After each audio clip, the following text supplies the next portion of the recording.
Hello, welcome to Lemon Studios, where we talk anything and everything entertainment. I'm, of course, the Lemon himself, Zeke Lamone, and this is my review for Monday Night Raw. But before we get into that, let's get the housekeeping out of the way. Share them, leave a like, comment below, let me know your thoughts on Monday Night Raw, and of course, hit that subscribe button as it helps me grow into my YouTube career. I will greatly appreciate it. Now, all that out of the way, let's get into it, shall we? So, the final episode of Monday Night Raw before Wrestlepalooza, or Wrestlepalooza, I should say.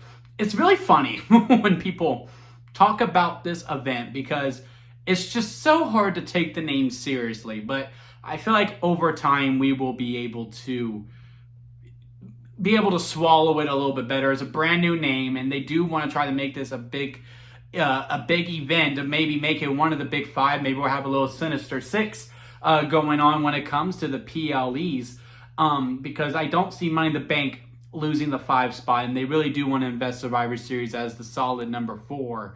And then, of course, the Rumble, SummerSlam, and WrestleMania aren't going anywhere. But you know what's also a really silly name? WrestleMania. You know what I mean? So I think as the years progress, and if we commit to this, then yeah, Wrestlepalooza at some point would no longer sound silly. It's just really funny when people are talking about it in their promos, and it's just like, man, they're trying so hard. Like Jey Uso in a backstage segment, like he fumbled on it a little bit. I don't know if he was going to say WrestleMania, then he corrected himself to say Wrestlepalooza because they are so close to each other. But, you know, I just can't help but laugh. Like, you know, when Cody Rhodes said it on Friday Night SmackDown, again, it was just so funny with how the way he was saying it. But yeah, overall, this episode of Raw was fine. Like, you know, there's not really much to really discuss about it. Again, I would say it's a 2-segment show. I think the Cena stuff was pretty good. I don't know what it is about this Brock and Cena match that I'm just not as excited for it as I think I should be, or as WWE is telling me to be, because there is just no story to it. And I do think it is starting to look like WWE is leaning more towards the UFC model in a lot of ways, which the UFC model is a great model for the UFC. And I don't know if this is a TKO call. I wouldn't imagine this being a Triple H call. It's just, hey, we have a new event. We want to make this as big as possible. What's the biggest main event we could get?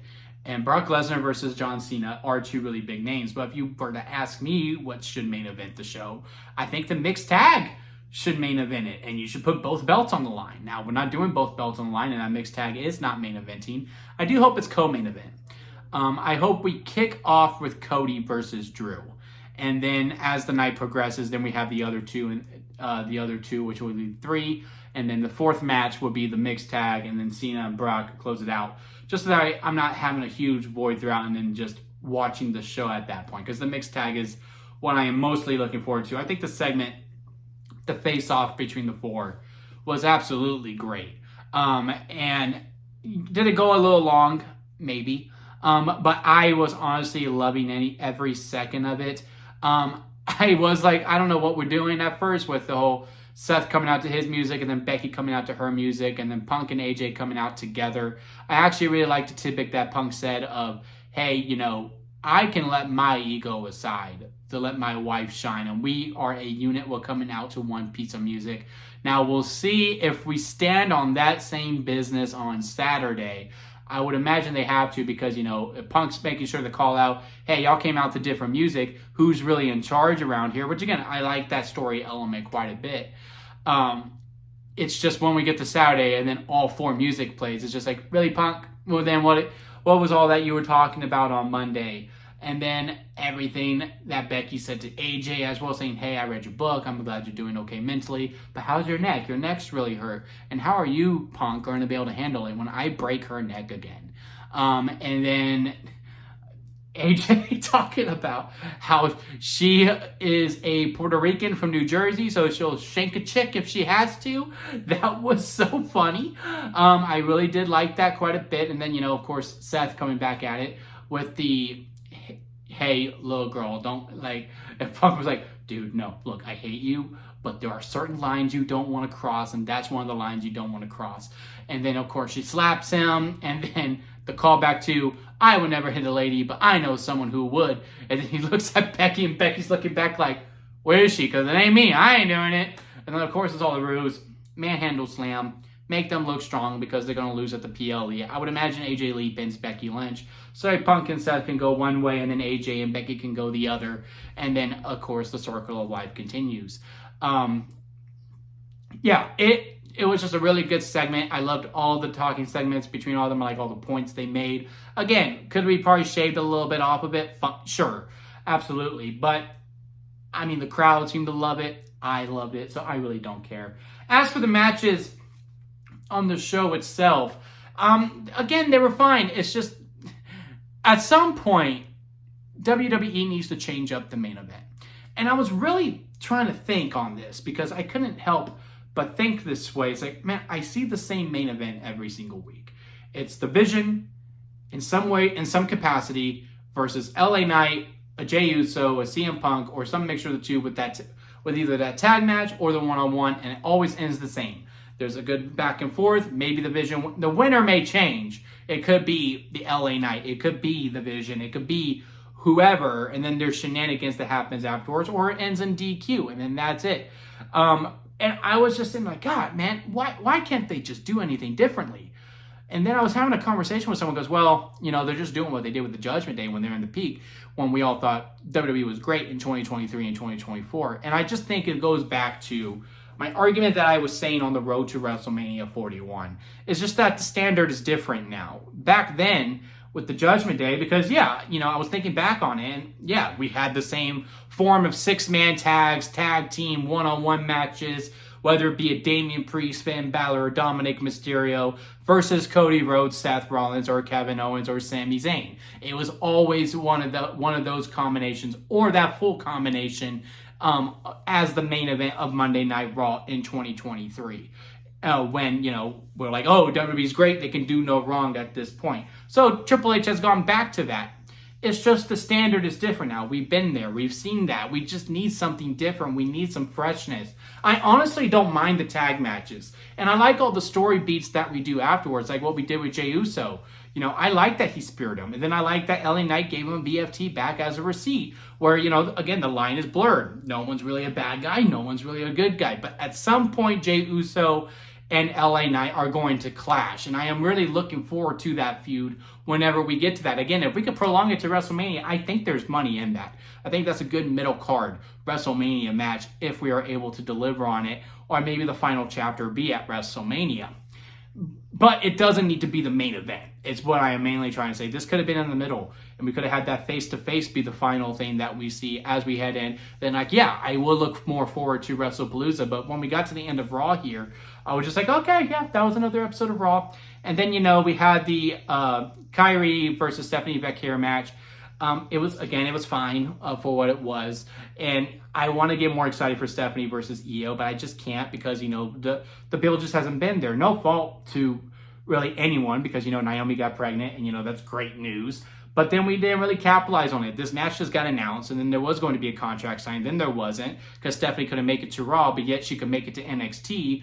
And then now here we are, and then the PLE is this Saturday. And everyone in my group is telling me Stephanie Vecchia needs to win. And that could very well be the plan that's going into it.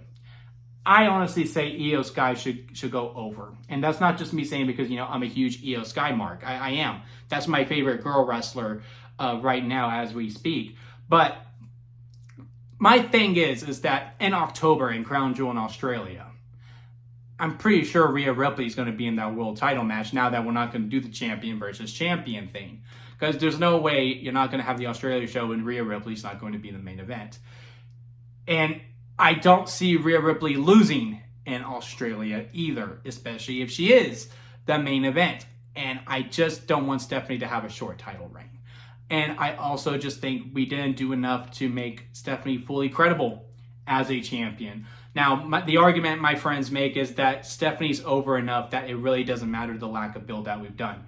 Fair point. I'm not even going to argue that. That is a fair point. But I think, hey, Stephanie takes the loss here. You have a get-out-of-jail-free card when you have the Asuka factor. Because Asuka is pretty sure she's going to get involved regardless that Io Sky said, hey, please stay out of the way.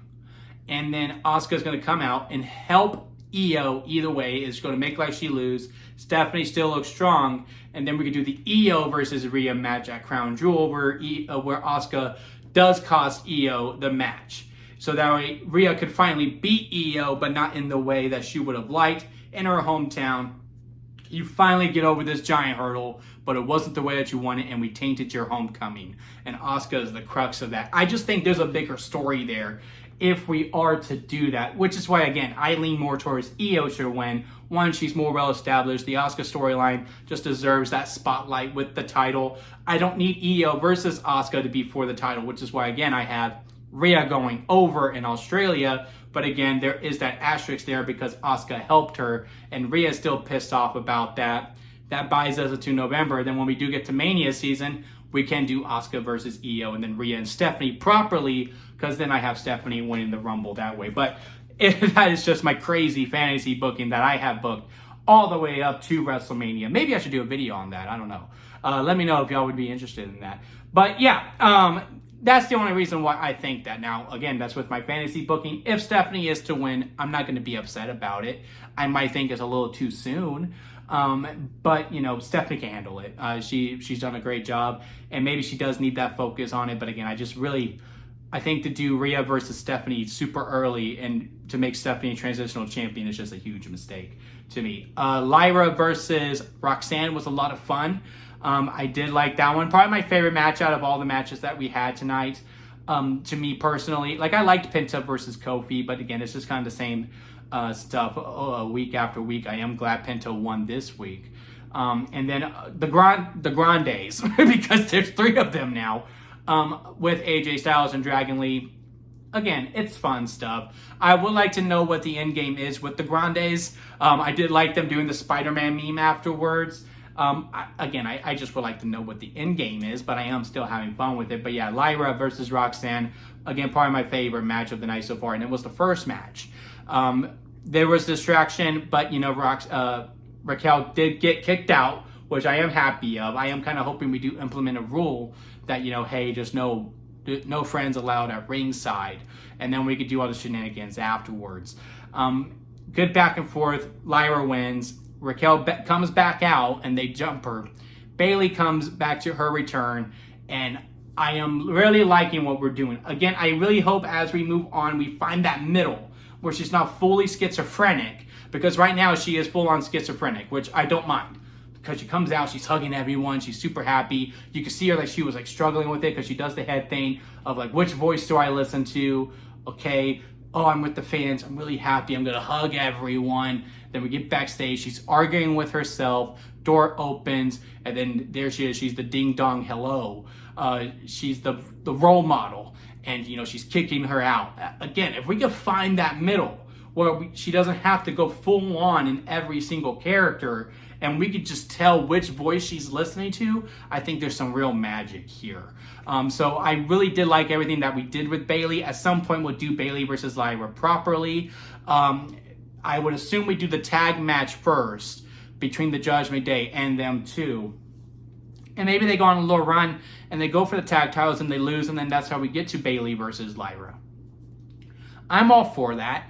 But yeah, there's a lot of potential here. Again, I just think it's about a matter of finding that balance with the Bayley character, where again, she's not just the role model again, or she's not just the hugger again.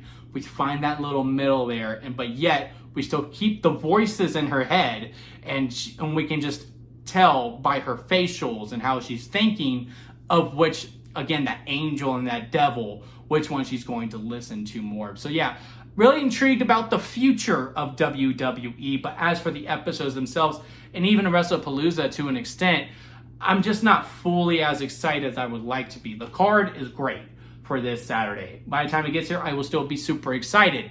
But yeah, this show didn't really do anything for me to get super excited as opposed to the face-off.